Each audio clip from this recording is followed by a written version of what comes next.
할렐루야. 오늘도 우리 주님과 동행하는 하루가 되시기를 축복합니다. 오늘 본문은 주님께서 진리를 알려주시기 위해서 주신 비유의 말씀입니다. 오늘 비유를 보면은 한 사람이 포도원을 아주 잘 만들었습니다. 그리고 이제 최신식으로 포도원 시설을 해두고요.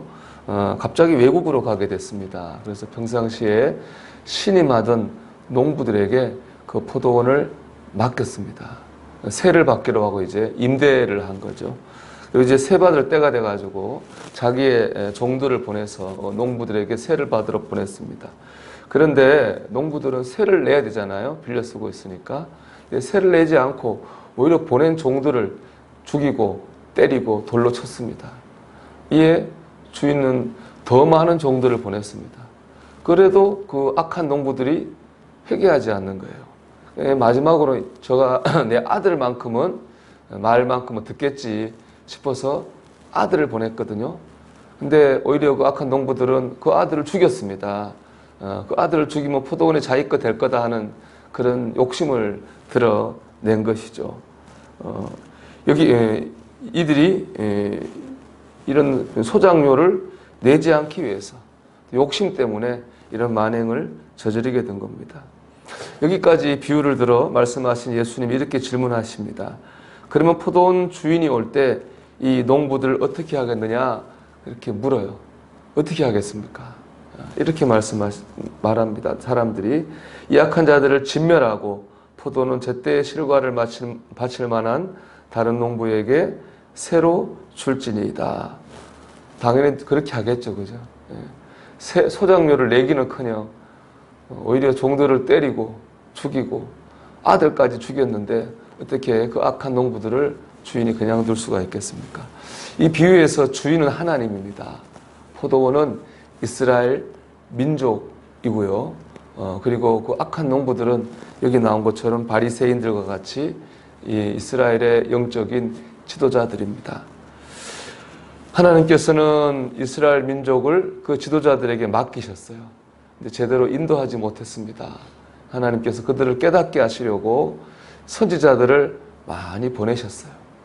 그런데 선지자들의 말을 듣지 않았잖아요. 그러니까 하나님 어떻게 했습니까? 예수님을 보내셨어요. 그 말도 듣지 않고 오히려 예수님을 죽인 거예요. 그들이 심판을 면할 수 없을 거라는 겁니다. 우리가 이 말씀을 단지 몇천 년 전에 이스라엘 영적 지도자들에게 한정된 말씀이다. 그렇게 생각해서는 안 됩니다. 오늘 본문에 나오는 이 악한 농부들의 모습 속에서 우리 자신들의 모습을 보게 됩니다. 여러분, 우리가 하나님의 은혜로 삽니다. 우리가 이 가진 몸, 내가 만든 거 아니잖아요. 하나님이 주신 겁니다. 우리가 구원받았다고 하는 거, 내가 잘나서 구원받은 거 있습니까? 내가 내 힘으로 죄 없앨 수 있습니까? 하나님께서 은혜로 우리의 죄를 없애주신 겁니다. 우리가 살고 있는 가정, 하나님이 지켜주셔서 여기까지 살고 있는 줄로 믿습니다. 우리도 하나님 은혜로 살고 있습니다. 그럼 소장료를 내야 될 거 아니에요. 그렇죠? 소장료가 뭐겠습니까? 감사하는 거죠. 감사하는 겁니다. 이거 하나님 은혜구나. 내가 오늘 하루 숨쉬며 살아가고 하나님 자녀되고 구원받은 거다 하나님 은혜구나. 소장료를 내야 되는 거죠. 그런데 안 내는 겁니다. 내가 잘나서 구원받은 줄 알고 다 내 것인 줄 알고 내가 잘해서 이렇게 되는 줄 알고 우리가 감사와 찬송을 잃어버리는 겁니다. 이것이 바로 악한 농부들의 모습일 겁니다. 성경에서 고난당한 사람 하면 욥입니다. 그는 고난을 많이 받아서 재물도 자녀도 잃어버리는 그런 고난을 받았죠. 그렇지만 그 불행 가운데서 욥은 이렇게 고백합니다.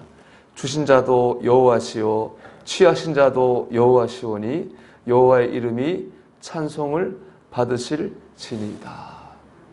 그 고난과 환난 가운데서도 욥은 하나님을 바라보면서 감사의 제목을 찾고 찬송을 올립니다. 이런 믿음이 있었기 때문에 욥은 고난 가운데서 믿음을 지켰고 결국 때가 되면 하나님께서 그가 잃어버린 것의 갑절에 축복과 회복을 그에게 내려주셨습니다. 그러니까 우리가 나는 참 지금 어렵고 힘들어서 감사할 것이 없고 나는 참 뭐 찬송할 것이 없다 이렇게 하지 말고 그래도 그런 상황 가운데서도 우리가 감사하고 찬송할 때 하나님의 더 큰 은혜를 받게 될 줄로 믿습니다. 그 탈무드에 이런 말이 있습니다.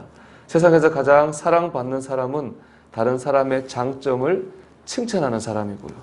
가장 행복한 사람은 감사하는 사람이다. 이런 말이 있습니다. 여러분 우리가 오늘도 받은 은혜에 합당한 소장료를 내야 되겠습니다. 소장료를 거부하려는 것을 거부해야 됩니다.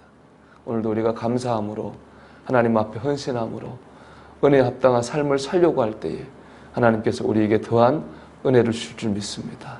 그리고 오늘도 이런 은혜의 소장료를 감사와 찬송과 헌신으로 하나님께 돌려드림으로 더한 은혜를 경험하는 하루가 되시기를 주님의 이름으로 축원합니다. 기도하겠습니다. 오늘도 다 하나님의 은혜임을 고백하며 감사하고 찬송하는 하루가 되게 해주시옵소서. 기도드리겠습니다.